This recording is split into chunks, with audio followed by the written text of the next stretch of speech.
vez, sejam muito bem-vindos à Casa de Francisco de Assis. A mensagem de hoje é do livro Fonte Viva, por Chico Xavier e Emmanuel.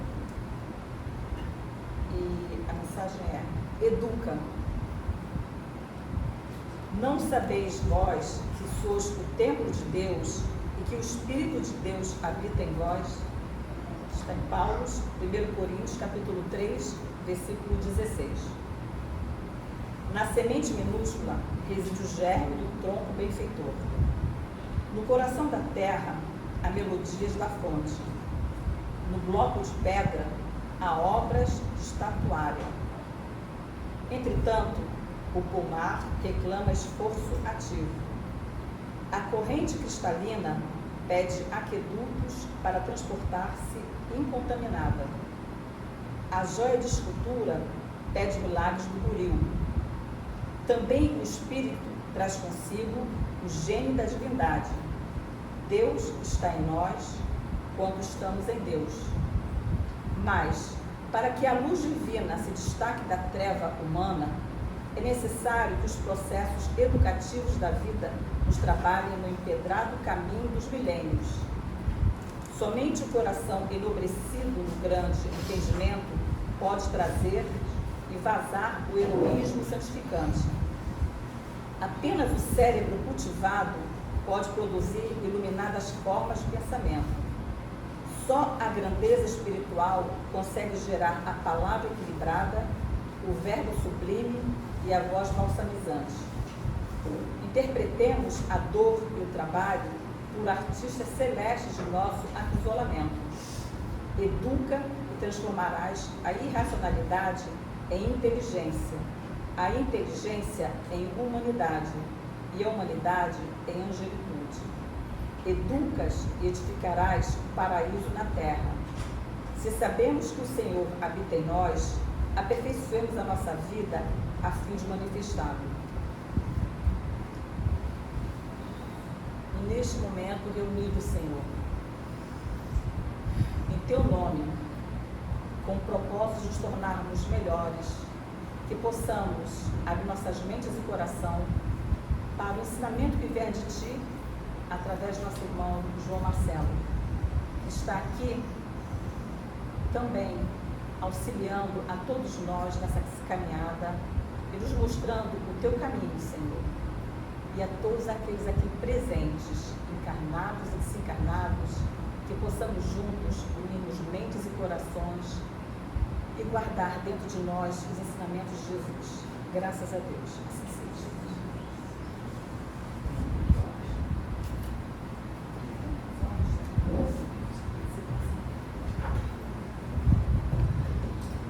Bom dia a todos. Bom dia. Quero dizer em primeiro lugar da minha alegria de retornar ao Centro Espírita São Francisco de Assis para conversarmos a respeito da doutrina espírita.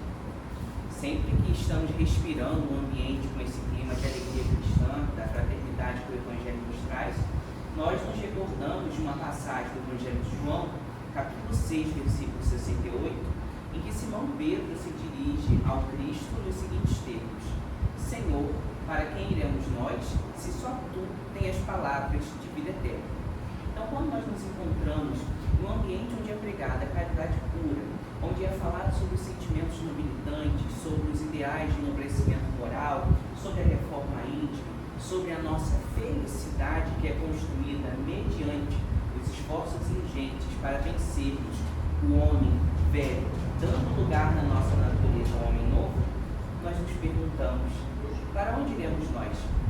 Porque, em realidade, os convites que a vida nos oferece, que a vida coloca à nossa frente, procedem de várias naturezas. Uns são convites que nos saciam temporariamente e logo mais vão deixar um vazio dentro da gente. Então, o mundo está repleto desses convites, de seduções, está repleto de ganhos imediatos que logo mais se converterão em tristeza, em ausência, em amargura. Mas, em realidade, o verdadeiro alimento para a alma, a verdadeira água que não nos dá sede após sorvê-la, é a água pura, cristalina do Evangelho de Jesus, ou seja, a espiritualidade. quando a gente se encontra aqui, a gente está bebendo, sorvendo essa água pura e em seguida nós não teremos mais sede. Foi o que Jesus quis dizer àquela mulher no poço de Jacó. Mulher, se você soubesse que ao beber essa água você não teria mais sede, conheceria o meu poder. Então, em realidade, aqui estamos bebendo da água de Cristo para que a nossa existência seja mais plena, para que possamos caminhar sobre vias mais seguras em direção à felicidade. O tema que nós vamos abordar na manhã de hoje se trata da soberana justiça e infinita misericórdia do Pai. É interessante dizermos que a religião, a espiritualidade, a religiosidade são ideias que se impõem à alma humana. Ou seja, não se tem notícia de povos que tenham se desenvolvido sem que possuam essa ideia de Deus. No livro nos livros Religião, Religiosidade e Espiritualidade, o filósofo Mário Sérgio Cortella nos diz que a função da religião é exatamente bem parecida com aquele cenário que nós nos encontramos na infância. A gente tem medo do escuro, a gente está num quarto escuro, tudo apagado, a gente tem medo do escuro, a gente tem medo de aparecer um bicho-papão, a gente tem medo de perder o sentido, de perder as referências com aquela escuridão e a gente se acalma quando alguém dá a mão, quando a gente tem a presença do pai, da mãe, da avó, de alguém ao nosso lado em meio daquela escuridão. Então seria essa a função da religião segundo Cortella. A religião, ela vai nos auxiliar nessa caminhada pela existência física em que nós não temos a resposta para tudo. Então, ser humano ainda é ser muito limitado diante da grandeza universal. Nós somos seres muito ínfimos diante já do nosso próprio planeta, que dirá diante do universo, sobretudo a gente sabendo que existem mais estrelas no universo do que grãos de areia na Terra. Só por aí a gente já consegue dimensionar a grandeza do espaço onde nós estamos situados. E o que dizer do tempo? O tempo também é uma outra medida muito difícil de mensurarmos.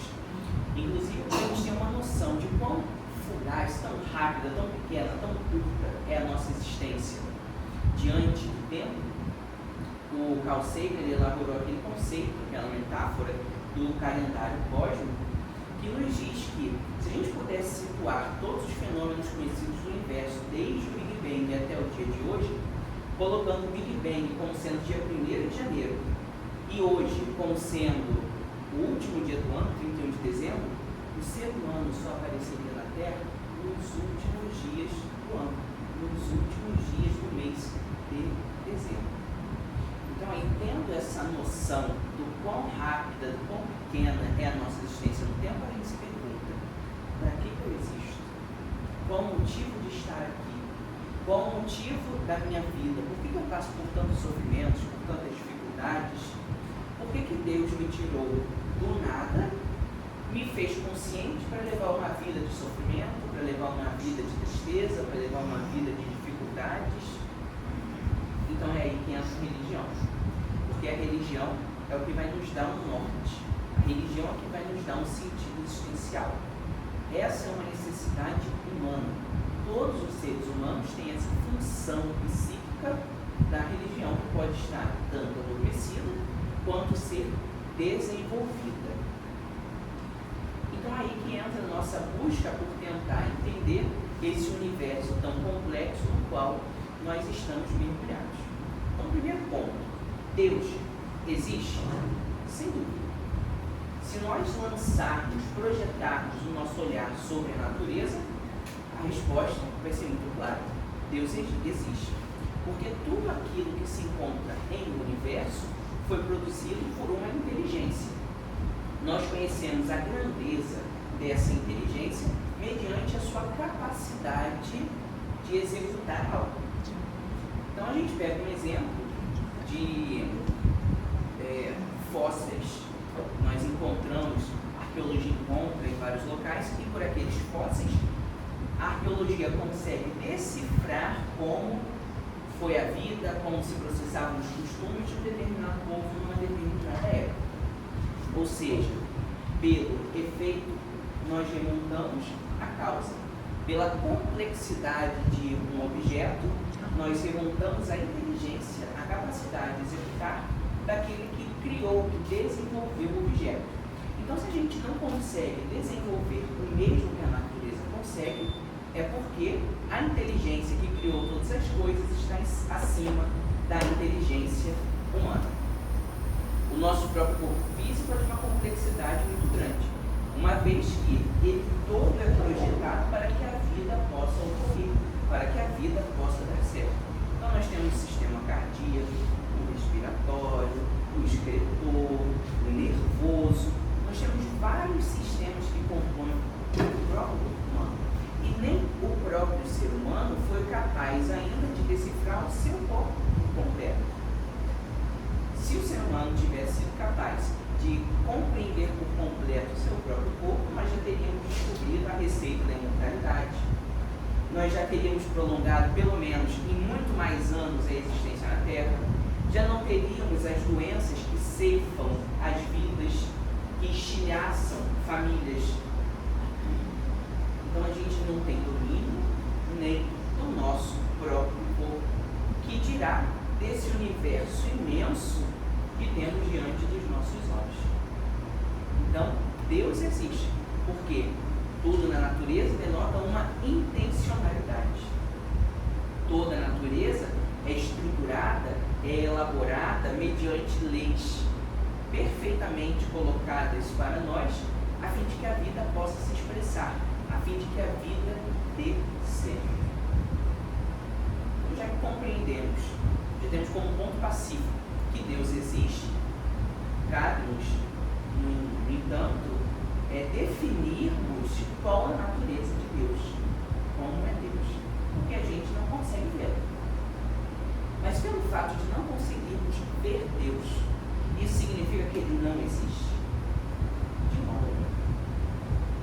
Nós estamos aqui respirando o ar. Alguém consegue ver o ar? A gente precisa acreditar somente naquilo que a gente vê? Não. Se a gente for acreditar somente naquilo que os nossos olhos podem perceber, a gente vai acreditar em pouca coisa. A própria eletricidade. A gente vai ir na rua, ver os fios no poste. A gente consegue ver a eletricidade? Não. Mas ela está ali presente.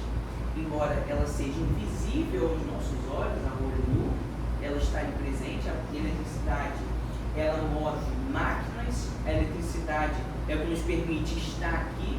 É o que move cidades, move indústria, move máquinas. E a gente não consegue enxergá-la a olho nu. Então, o fato de nós não vermos algo não significa que isso não existe.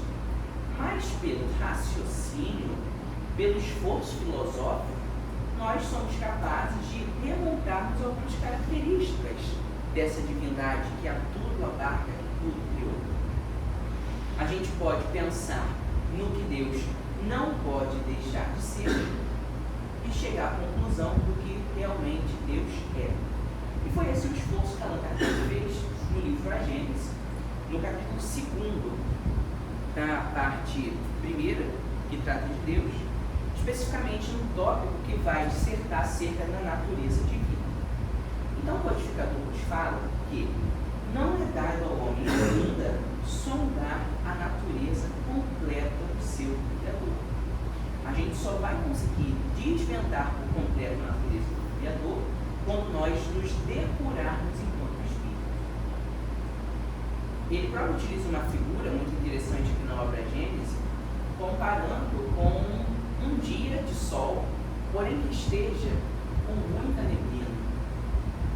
Se a gente olha para o céu num dia de sol, mas com muita neblina, a gente só vai ver alguns raios solares passando. Ou seja, a gente só vai ver os efeitos do sol, não o sol em si mesmo. Agora, à medida que a gente sobe uma montanha e vai rasgando a neblina, rasgando as nuvens, a gente vai poder ver o sol com maior clareza. A gente vai poder ver o sol de uma forma mais dilatada do que aquela quando nós nos encontrávamos nas baixadas, vendo somente por entre a neblina, por entre as nuvens. O mesmo está com o espírito humano. Quando a gente se eleva em conhecimento, quando a gente se engrandece, quando a gente desenvolve novas funções, percepções da nossa alma, nós estamos mais aptos a compreender o que é Deus. Mesma coisa, vamos fazer aqui um exemplo guardado as devidas proporções, o animal e o ser humano. O animal, ele não raciocina como nós raciocinamos, mas ele já consegue sentir, já consegue ter uma intuição do que seja cada coisa no mundo, do que sejam os seres humanos. Mesmo que algumas questões sejam instintivas, mas paulatinamente ele vai estar desenvolvendo o que mais tarde vai se manifestar no seu ser como sendo a consciência, o que mais tarde vai se manifestar no seu ser, no seu princípio inteligente, como sendo a razão. Então, seria mais ou menos essa condição humana comparada com Deus, que é o Criador. A gente faz uma vaga intuição do que seja o Criador. E à medida que formos nos desenvolvendo, criando percepções, sensibilidades distintas, vamos poder, pouco a pouco, conceber a sua natureza por completo. O codificador nos fala que Deus é a soberana inteligência. Então, como falamos, se o ser humano não consegue executar aquilo que Deus executou, porque a inteligência divina está acima do homem. A gente remonta a questão primeiro do livro dos Espíritos, que é Deus, em que os instrutores do além nos respondem que Deus é a inteligência suprema, causa primária de todas as coisas. Então, o que Deus é em escala maior, nós somos em escala menor. Isso já é um conceito expresso desde muito tempo, tanto que na Bíblia nós encontramos, particularmente no Velho Testamento, que o ser humano foi feito com a imagem e a semelhança de Deus. Mas com referência ao corpo físico, essa passagem trazia o conceito? Não. Com referência às potencialidades, à sua capacidade. Porque se Deus é um ser inteligente em maior escala, em inteligência suprema, nós somos inteligências limitadas. Então nós nos movemos no mundo construindo, organizando, ordenando ou desordenando o meio em que fomos chamados a viver. Ao passo que Deus ordena em escala muito maior todo o universo. Deus é a causa primária de todas as coisas. Nós seríamos causas secundárias, porque em realidade todos possuímos o papel de co-criadores com a divindade. Então a divindade, ela cria o princípio espiritual, do qual todos nós somos dotados, pelo qual todos nós somos animados, e cria o princípio material. Em cima do princípio material, que é a nossa argila, o nosso material de trabalho, nós damos ensejo a novas formas. Então todos somos co-criadores com a divindade, porque a todo instante estamos interferindo, criando o universo.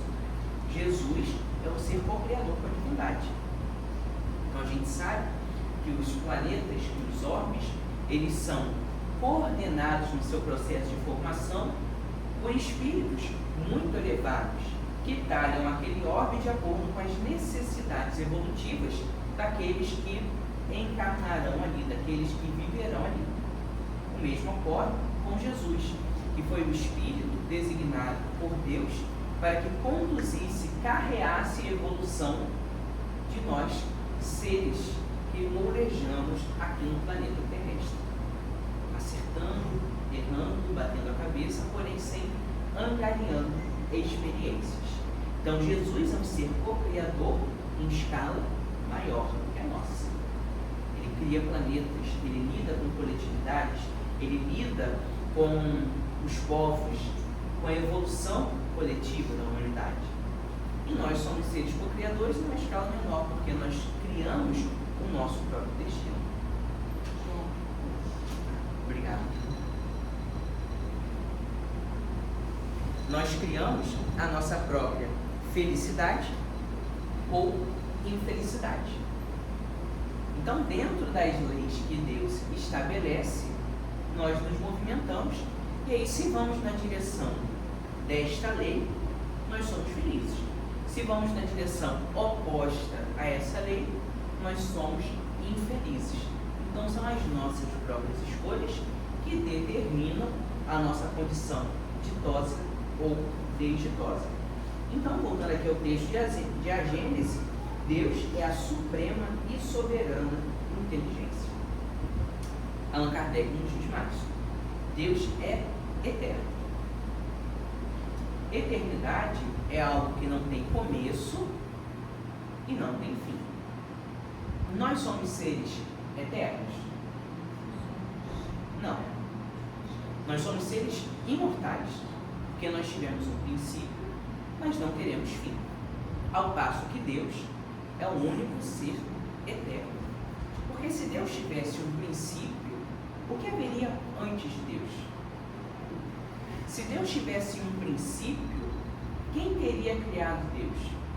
Ele não teria surgido assim do nada, inteligente, com a capacidade de criar um universo de forma inopinada. Então, se a gente crê em Deus, é imprescindível que estabeleçamos que Deus é eterno e não poderia ser diferente. Porque se ele tivesse um princípio, antes dele, nada haveria. Se ele tivesse um princípio, haveria um ser anterior a ele. E se Deus tivesse um fim, todo o universo também cairia junto com ele, uma vez que ele é o Criador e é a vitalidade que rege todo o universo. Deus é imutável. Então, se Deus não fosse imutável, as suas leis não teriam estabilidade. A gente observa em a natureza, e as ciências revelam isso. As ciências, que são a grande reveladora de Deus no mundo material, revelam que o que existe no micro, em termos de leis divinas, também se expressa no macrocosmo. Então, a mesma complexidade que existe ali em uma célula ínfima, ou maior, se a gente for ver um animal, uma abelha, uma formiga, a complexidade daquele corpo minúsculo, ou dos seres microscópicos, e formos comparar com a grandeza do universo, nós veremos uma única lei regendo todas as coisas. Claro que essas leis se manifestam de forma apropriada aos meios materiais. Porém, em linhas gerais, as leis de Deus são únicas. As leis de Deus são imutáveis, valem para todo o universo. Se as leis de Deus não fossem imutáveis, o universo estaria constantemente em mudança. Então, uma hora seria uma lei vigente, outra hora seria uma outra lei vigente, e o universo não teria nenhuma estabilidade. Outro ponto: Deus é imaterial.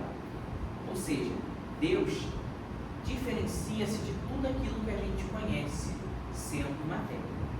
Se Deus fosse material, ele estaria sujeito às vicissitudes e às modificações a que a matéria está sujeita. Então, se Deus existe de um tempo que nós nem conseguimos remontar, ou seja, se Deus existe desde a eternidade, nosso pensamento não consegue nem abarcar o que seja isso. Nós somos muito pequenos.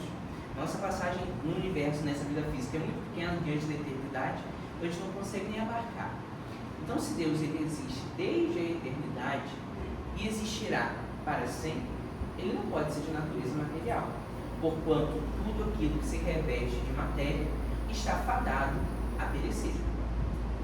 Nosso próprio corpo físico é assim. A partir do momento em que a gente encarna, nós já estamos fadados a perecer enquanto corpo físico, mas não como ser real que nós somos, porque o ser real ele prossegue independentemente do corpo físico que o abriga de forma temporária. Então, encarnando, vindo a este mundo, nós estamos aqui com o objetivo de angariarmos experiências, de nos engrandecermos enquanto espíritos, porque a verdadeira vida não se processa no plano onde nós nos encontramos agora.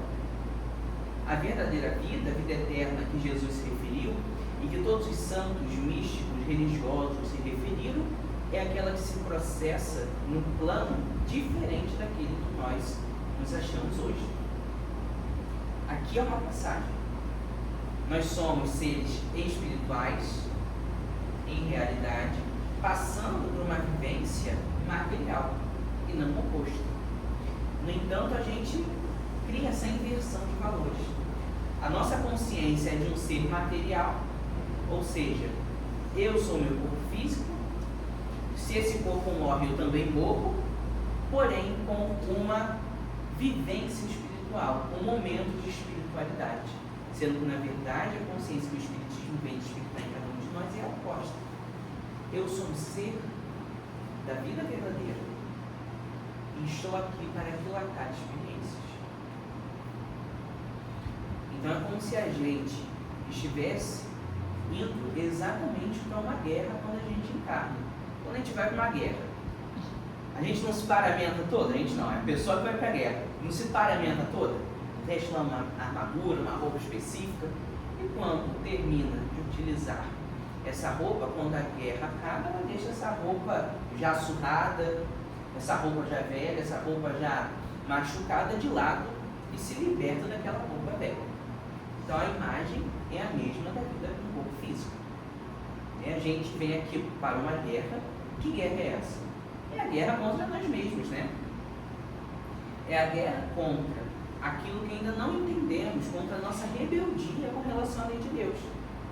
Então assim, quando a doutrina espírita fala que nós somos rebeldes, né, à lei de Deus, não é no sentido de nos martirizarmos, não é aquela ideia que a gente traz das tradições judaico-cristãs do pecado original, da culpa, do se machucar, do se martirizar. Não é essa a ideia do pecado original, das que as tradições judaico-cristãs trazem da culpa por um pecado inicial.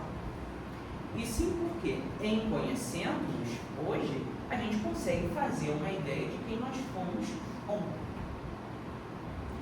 Por exemplo, você é orgulhoso, você é preconceituoso hoje, século XXI, 2025.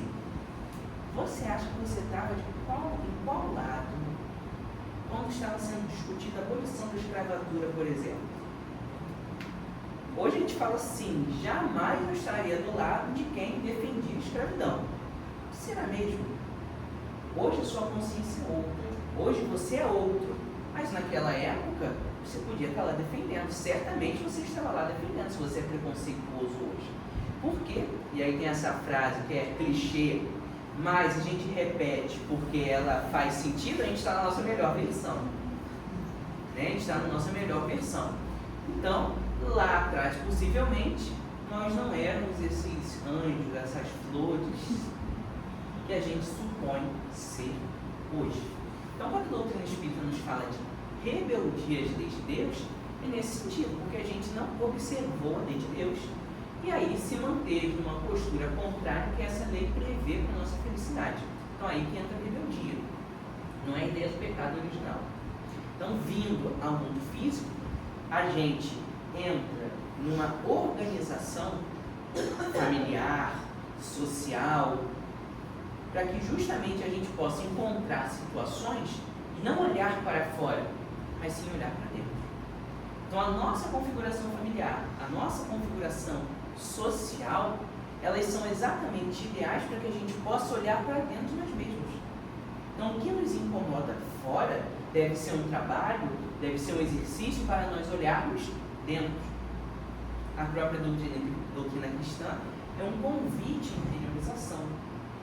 Em tudo, Jesus se refere a olhar para dentro. Então, quando oreis, não oreis como aqueles hipócritas que estão nas ruas, que oram para serem vistos diante dos homens, porque em realidade esses já receberam a recompensa dos homens. Orei nos vossos quartos íntimos. Que quarto íntimo é esse? Minha interioridade. Quando Jesus fala no julgamento, que a gente percebe muito o cisco que está no olho da outra pessoa, mas não reparamos a trave que está no nosso olho, a trave enorme que está no nosso olho. Aqui que Jesus está nos convidando, olhar para você mesmo, olhar para a sua parte íntima, para o seu ser espiritual, para a sua evolução. Então aí, a vinda para a vida física é exatamente a guerra contra aquilo que nos faz mal. Porque não tenhamos dúvida, as nossas imperfeições morais fazem mal a nós mesmos. Se você chora de raiva, quem é que está infeliz? Você mesmo. Se você chora por ciúme, por inveja, por ódio, quem é que está infeliz? Você mesmo. Você mesmo é que se coloca numa posição de amargura, de tristeza.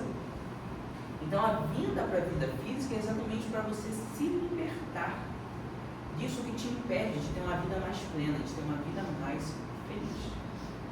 Então, quando a gente sai do corpo físico, a figura é essa: o soldado que termina a guerra e põe a sua roupa surrada de lado, para que possa prosseguir a sua jornada.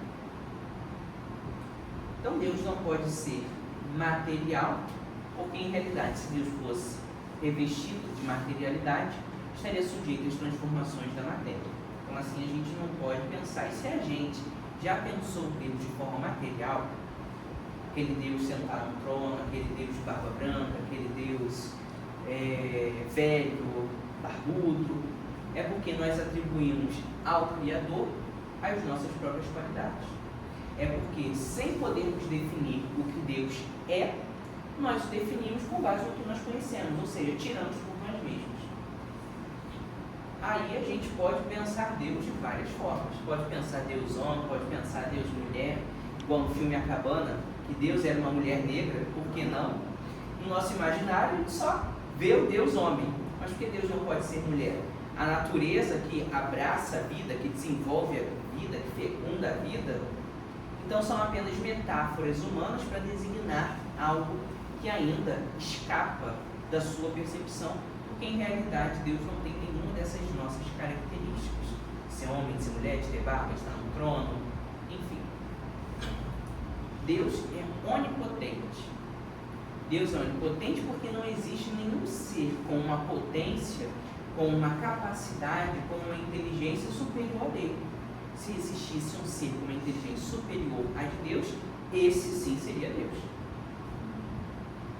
Então Deus só pode ser a inteligência suprema. Deus é único. Se houvesse mais de um Deus, haveria confusão na ordenação do universo. Inclusive, a gente já passou pelo politeísmo, a crença em vários deuses, em que se atribuía uma qualidade a um Deus específico, mas em realidade depois, com o desenvolvimento da razão, nós entendemos que Deus é um só. E que todas essas qualidades promanam de um único ser, de uma única fonte comum. E por fim, a última definição do que Allan Kardec nos traz de Deus: Deus é soberanamente justo e bom. São conceitos que parecem opostos. Justo e bom, justo e misericordioso, porque a justiça, em realidade, é a punição. A justiça é não deixar passar nada, a justiça é ser rigoroso, a justiça é: se você fez um bem, você vai ser recompensado por esse bem. Se você fez algo mal, você vai ser punido por algo mal que você fez. A misericórdia seria o oposto. A misericórdia, na nossa linguagem humana, seria a compreensão. A misericórdia seria o passar a mão na cabeça, o entender, o abraçar, o ter empatia. Mas como é que Deus tem esses dois conceitos em si mesmo? Porque em realidade Deus consegue equilibrar essas duas coisas que para a gente parecem ser antagônicas. Deus é justo e misericordioso. Então a justiça divina nunca anda desassociada da sua misericórdia. Diferentemente da justiça humana. Porque a justiça humana é exatamente esse raciocínio. Se você fez algo bom, você vai ser recompensado por isso. Se você fez algo mal, você vai ser punido por isso. Então a justiça divina, ela é misericordiosa, ela anda de mãos dadas com a misericórdia. Para a gente, justiça muitas vezes se confunde com o conceito de vingança. Aqui se faz, aqui se paga. olho por olho, dente por dente. Mas quando Deus une essas duas qualidades, ele se torna, em realidade, um grande educador. Deus se torna educador quando ele une a justiça com a misericórdia. Quando ele une o desenvolvimento intelectual do espírito com o desenvolvimento moral, o raciocínio com o amor. Então Deus é justo, porque se Deus ele não fosse justo, ele seria parcial. Então Deus poderia falar assim: essa galera aqui que está do lado esquerdo, todo mundo aqui vai levar uma vida de felicidade, uma vida fácil, vai conquistar tudo que quer, vai nascer em berço de ouro. E a galera que está aqui do lado direito do salão, coitados, vão penar, vão suar a balde, vão ter uma vida cheia de dificuldade. Então é nesse sentido que Deus é justo, porque Deus trata todos nós da mesma forma. Não é por outra razão que nós somos criados de forma simples e de forma ignorante, conforme se encontra em livro dos Espíritos. A simplicidade é com referência à estrutura material. Então nós começamos nos corpos mais simples na natureza, e à medida que vamos nos desenvolvendo, o corpo material que nós sustentamos enquanto espíritos se torna igualmente mais desenvolvido, mais complexo. O corpo humano de hoje não é o mesmo desde os primeiros dias da humanidade. Então já passamos por várias modificações nesse arcabouço de que o ser humano se reveste. Então a gente nasce simples quanto à constituição material, ignorante quanto aos conhecimentos, quanto à intelectualidade, quanto à razão. Qual é a tarefa do espírito? Se engrandecer na direção de Deus. O espírito, ele não nasce pronto. O espírito, ele não nasce perfeito, justamente porque nós é que devemos caminhar na direção de Deus, a fim de nós próprios nos desenvolvermos. Leon Denis, no livro Grande Enigma, nos diz: talvez Deus não se demonstre de forma tão clara para os seres humanos, justamente para provocar esse esforço de nós penetrarmos a sua natureza. E em penetrando a sua natureza, e buscando a sua natureza, a gente se desenvolve. A gente dilata o nosso raciocínio, o nosso conhecimento. Deus é justo no sentido que não é parcial, não favorece uns em detrimento de outros. Todos temos o mesmo ponto de partida e possuiremos o mesmo ponto de chegada. Todos fomos criados de forma igual e todos tendemos para um único objetivo, que é a felicidade. Objetivo esse que é alcançado à medida que a gente se depura, à medida que a gente vence as provas pelas quais passamos, as provas que sofremos. Sofrer nesse sentido, né? Não necessariamente da aflição, mas sofrer, passar por. Então, as provas que sofremos e que nos capacitam a chegarmos ao nosso destino final, que é a felicidade, que é a plenitude do ser. Toda ação que nós façamos em consonância com a lei de Deus vai nos gerar a felicidade. Toda ação que nós façamos de forma contrária a essa lei vai nos gerar a desdita. E por qual motivo isso? O que são as provas e o que são as expiações? As provas são aqueles aprendizados lúcidos que Deus coloca na nossa vida para que a gente possa aprender de forma pedagógica. Exemplo, problema de matemática. Eu detesto matemática. Mas na escola era constrangido a fazer problemas de matemática, sem o que eu não passaria de ano, eu não me desenvolveria e não teria um raciocínio matemático mínimo, básico. Então, o problema de matemática é agradável de fazer? Nem sempre. Para algumas pessoas é. No meu caso, não era. Não é ainda. Não é agradável de fazer. Mas aquele problema matemático é o que vai fazer com que eu possa ampliar o meu raciocínio, que eu pense, que eu bata a cabeça, que eu corra atrás da resposta. Então essas são as provações.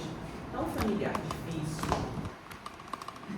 o meio em que nós nos encontramos inseridos, a nossa sociedade, o pessoal do trabalho, os amigos, tudo isso faz parte da série de provações, da série de aprendizados que a gente tem que passar na vida física, para que a gente possa aprender, sair melhor daquele aprendizado.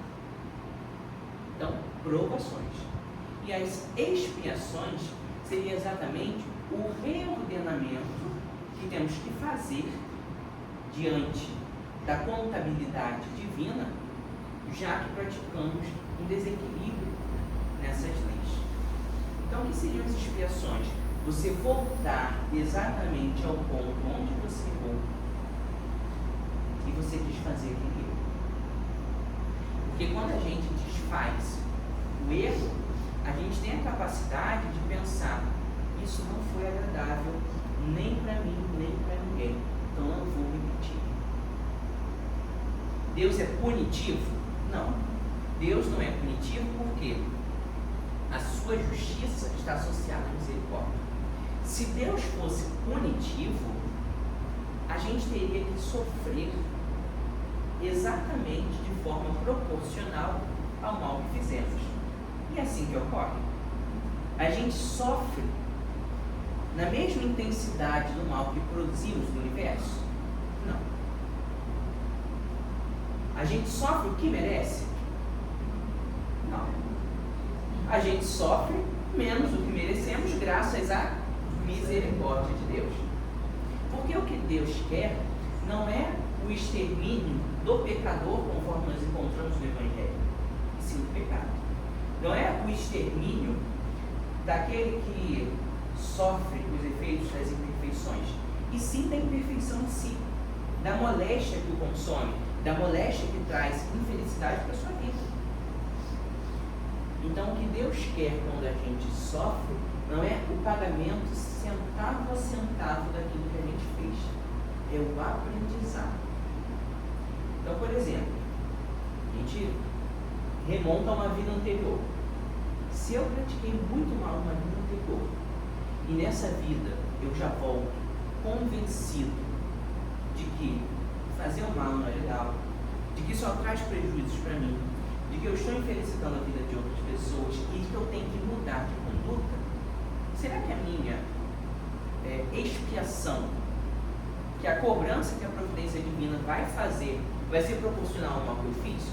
Não, porque eu já comecei a despertar para a realidade.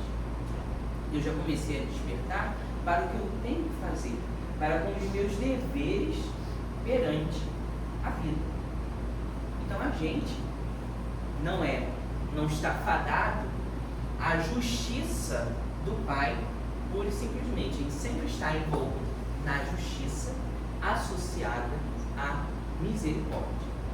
A justiça de Deus nós vemos em todas as coisas.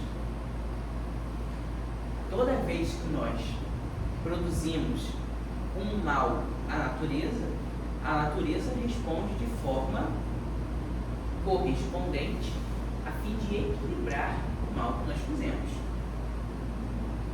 Então, quando a gente fere o desequilíbrio do todo, o desequilíbrio na natureza, a natureza responde de forma correspondente a fim de voltar ao equilíbrio inicialmente estabelecido. O mesmo vale para as leis de Deus no sentido moral. Quando a gente fere a essa lei, nós somos chamados a consertarmos aquilo que nós quebramos. Nós somos chamados a corrigirmos aquilo que deixamos pelo caminho. Então é a figura do filho pródigo que Jesus nos convida a pensar. A gente sai da casa do Pai, a gente experimenta todas aquelas sensações possíveis. E aí quando a gente vê que, opa, não está legal, não foi satisfatório, eu tenho que voltar na direção da casa do Pai. Então essa é a justiça. Não existe um só bem que a gente faça que não seja levado em conta. Da mesma forma que não existe um só mal que a gente pratique que também não seja levado em conta dentro do capítulo das nossas necessidades evolutivas. Então não adianta a gente querer se esconder de Deus, porque Ele tudo vê. Deus está em tudo. Deus está em todos.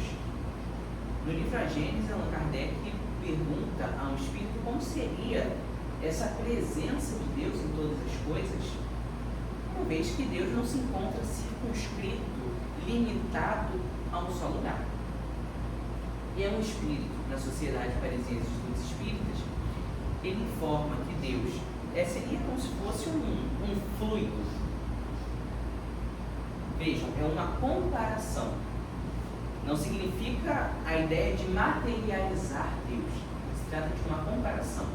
Então é como se Deus fosse um fluido que penetra todos os lugares, todos os corpos, e aí consegue entrever tudo aquilo que acontece no universo.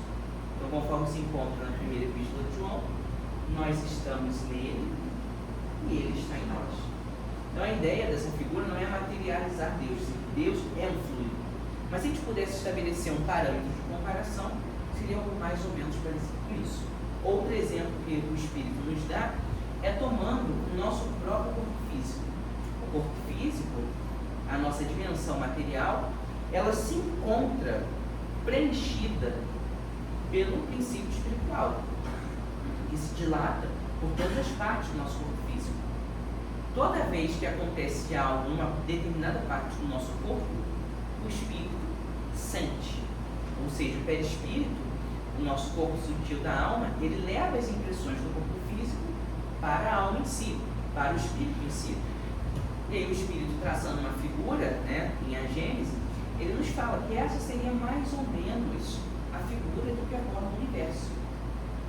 O universo seria o nosso corpo físico, Deus seria o espírito, e aí tudo que acontece no corpo físico, isso reverbera, isso é do conhecimento de Deus, porque ele está em todas as partes. Todo bem que fizermos será levado em conta, assim como todo mal que fizermos. Deus é punitivo? Não. Ah, mas eu encontro isso nas obras de Allan Kardec. Deus pune, Deus aflige. Vamos entender o contexto que Allan Kardec falava, as palavras que Allan Kardec falava, as palavras que se utilizavam na época, no meio que Allan Kardec vivia. As obras espíritas da codificação, elas são publicadas num contexto francês católico. Então as palavras, a mentalidade daquela época era essa, de realmente punir.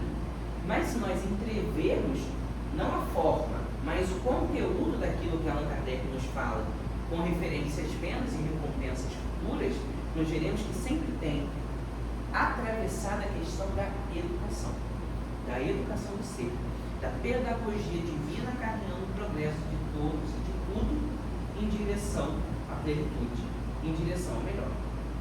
Então a nossa leitura ela não pode ser engessada. Foi o que o próprio codificador nos ensinou com referência à fé raciocinada. Fé raciocinada que inclui inclusive as próprias obras espíritas. Entendermos o contexto, entendermos, tirarmos a forma e analisarmos o conteúdo.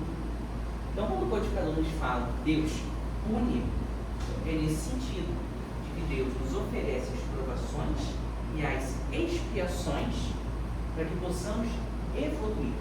Nunca para deixar a gente tonto, perdido, aflito, chorando, confuso. Nunca é com esse objetivo. As aflições chegam à nossa vida com o objetivo de extrairmos algum aprendizado, alguma experiência delas, podendo ser de forma lúcida ou de forma mais sofrida. Então é preciso que o ser encarnado saiba utilizar-se bem das provações a fim de que elas não descambem para as expiações. Então, familiar difícil, que exige uma cota muito grande de paciência.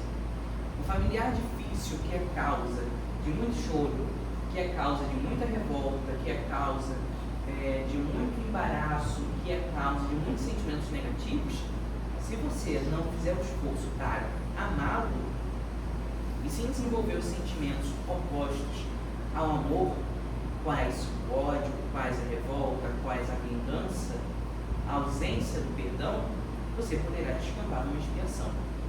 Quantas não são as insanidades que a gente faz quando está com raiva, quando está com ódio, quando tem sede de vingança. Então, se a gente não souber aproveitar bem as expiações, amando, compreendendo, fazendo o esforço, porque a proposta do doutrina espírita não é que a gente saia dessa encarnação perfeita, gente. A proposta do doutrina espírita é que a gente saia dessa encarnação um pouco mais equilibrados. É diferente. Perfeição é a meta final de todas. Mas qual é a nossa meta para hoje, para agora? O equilíbrio. Então, não descambar para esses sentimentos negativos, esses sentimentos maléficos, deletérios, que prejudicam a alma e prejudicam o nosso destino. Porque a raiva dá ensejo, muitas vezes, a embaraços espirituais dos quais nós somente nos livraremos após muitos séculos. Quantos não são os casos dos espíritos que dizem que ficaram na erraticidade por muitos anos, apenas revivendo os acontecimentos ruins, ou seja, a monoideia, pensando somente naquele caso, pensando somente naquela traição, pensando somente naquele mal feito que recebeu, ficou ali cristalizado naquela monoideia, ou seja, aquela auto-obsessão. A ideia produzindo uma obsessão no próprio ser que pensa. Então a gente vê que as provações devem ser encaradas de forma lúcida, para que elas não descampem para as expiações. Então, no livro O Céu e o Inferno, Allan Kardec nos traz o Código Penal da vida futura. O sofrimento é proporcional ao aprendizado do espírito. Se o espírito aprendeu, tem necessidade de sofrer apenas por sofrer, apenas por pagar uma pena. Então, Deus é misericordioso para conosco. A bondade de Deus, a misericórdia de Deus, ela se expressa em todas as coisas. A gente vive num mundo tão conturbado, num mundo em que as criaturas humanas são ingratas à divindade, porque se nós fôssemos gratos à divindade, nós valorizaríamos a vida, mas a gente não valoriza a vida. A gente provoca guerra, extermina imensas coletividades, a gente tem a fome campeando por aí, a gente comete as maiores atrocidades, ou assassinato, e tudo isso sob a luz do sol. Tudo isso envolto numa natureza rica de cores, num céu à noite estrelado, composto por miríades de galáxias, estrelas, planetas. Em torno de tudo isso nós cometemos as maiores atrocidades. Envoltos por toda essa grandeza, nós nos rebelamos contra a lei de Deus. E ainda assim, nós temos a beleza de todas as coisas. Nós temos o amor de Deus nos abraçando na natureza. Então, Deus quer o bem da criatura humana. Não quer o extermínio do pecador, e sim do pecado. Por esse motivo que justiça e misericórdia andam de mãos dadas. Então, amigos, a nossa reflexão na manhã de hoje é justamente em pensarmos o quanto somos indivíduos beneficiados por esse Pai amoroso e quanto devemos valorizar a vida. A gente tem que valorizar a vida a cada minuto que nós estamos aqui. Valorizar a vida ao sairmos daqui da casa espírita, ao vermos uma montanha verde, o céu azul, a água, respirarmos o ar, e tudo isso é um sinal evidente da bondade divina. Que a gente possa entender esses milagres divinos acontecendo a todo instante da nossa vida. Viver é um milagre. Estar vivo é um milagre. Até nascermos, nós passamos por vários milagres dentro da barriga da nossa mãe, para que a nossa vida fosse possível. E aí a gente consegue ver essa misericórdia tão grande, nos abraçando e nos impulsionando para o bem eterno. Muito obrigado a todos, que Deus abençoe.